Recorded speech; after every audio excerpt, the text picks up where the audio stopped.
Right, in this video I'm going to talk to you about networking with other trades and why this is really important for you. I remember I was doing a house like this house here, and the customer asked me, hey, how much to paint the front of my house? And I said, well, the whole house needs to be painted. Why do you just want the front done? And he said to me, well, we had a plumbing episode. They had about a 35-foot plumbing run, the drain pipe that was not under the concrete, it was actually just dirt, and they said, oh, it was $8,500 to get a liner put in the pipe. And at the time I knew several trades that would have done it for between $1,500 and $2,500, or maybe even $3,500. $8,500 was 10 times what it should have been, really, almost. So I wasn't able to get the job to do the whole house. I had to do the front. So after that, I started keeping cards from basically any trade that I could find that just did a fair job, didn't charge an outlandish price, and I wasn't looking for the cheapest guy, just somebody who was fair. You know, you're not always looking for that super cheap person, because that sometimes they'll end up going away too because they just don't charge enough. So I kept, an AC guy. I have a garage door guy. These are some of the trades that I've grabbed over the years, and I just always keep their cards with me, because then at least if somebody has a problem, or they need one of these other things done, or sometimes they're getting multiple estimates, especially when I was in the 90s, everybody was changing their garage doors to these roll-up doors. So I have this guy here, was a really good guy, and he was fair priced, and he was saving. I mean, literally, he was going out and he wasn't like super cheap. He was averagely low. And there's a lot of garage door guys that were just, they come in with a low price, and they would bait and switch, and have that low internet price or whatever, and they come to the house, and all of a sudden that same garage door was $400 more, and it would cost me from getting the paint bid. So I started figuring out that it was costing me money not to help my customers with other things. One of the things I would encourage you not to do is get a referral fee from that guy, because then he's gonna have to pack the job, and that just doesn't work out, guys. Stick with have a guy tell him, listen, I don't want anything from you.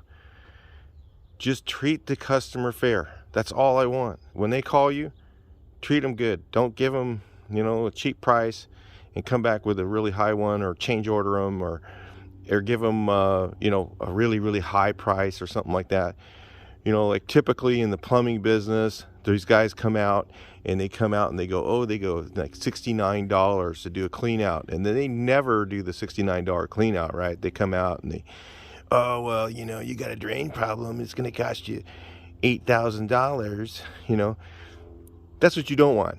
You don't want those guys. You want the guy who just does what he said he's going to do, charges a fair price, and he doesn't rip off your client. That's all you're looking for.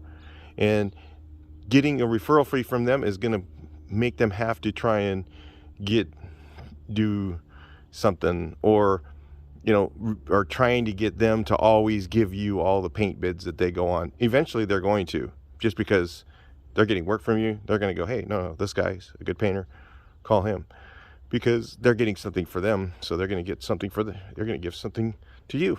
That's just the way it works. I would tell them straight up, the contractors or whatever that I talk to, listen, I'm not expecting you to be the lowest price. I just expect that you're just going to do the people right. You're not going to go in, give them a really low price or something, and then bait and switch them, do something else, because I don't do work that way. I hope you don't. And then, what it did is built up relationship. You're not always, and I wasn't always looking for the guy to refer work back to me. I just didn't want my customer to get ripped off. And that's the reason that I did it. And it's worked very well for me over the years. So I encourage you, while you're out and you're doing work and you see another trade on the job and you think, hey, this guy's pretty good and he's pretty honest, and he's giving them, you ask him, hey, what did you charge for that? And you get to know the prices and stuff like that to start keeping. When you get somebody that you think, hey, they're fair, they're not super high, you don't want that. They're not really so low that they might go out of business, or maybe they are and they're just been doing it that way for years and they're happy with that. Keep their business card and keep it with you all the time, and it will add value.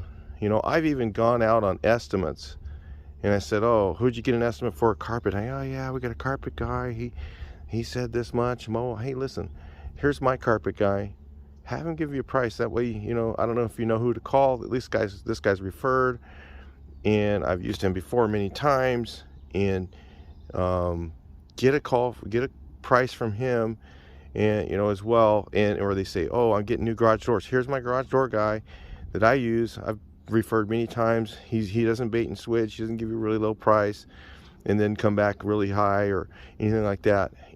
He's really fair. Like this garage door guy that I've used for years, he went in, he looked at one, and he goes, hey, there's no wood here. While I was there doing an estimate, I was doing the job, and he came over and he goes, hey, there's no wood here they need this isn't the right width or something like that. This one needs another piece of wood. Most of the other garage door guys that I've seen, they would charge ridiculously more money for that. They go, oh, well, this is going to be way more expensive. And this guy would go, no, just tell us, if they give me a 2x4, then I'll do it. It doesn't matter for, $20 or something. It was just like reasonable, cheap stuff. And he just did volume.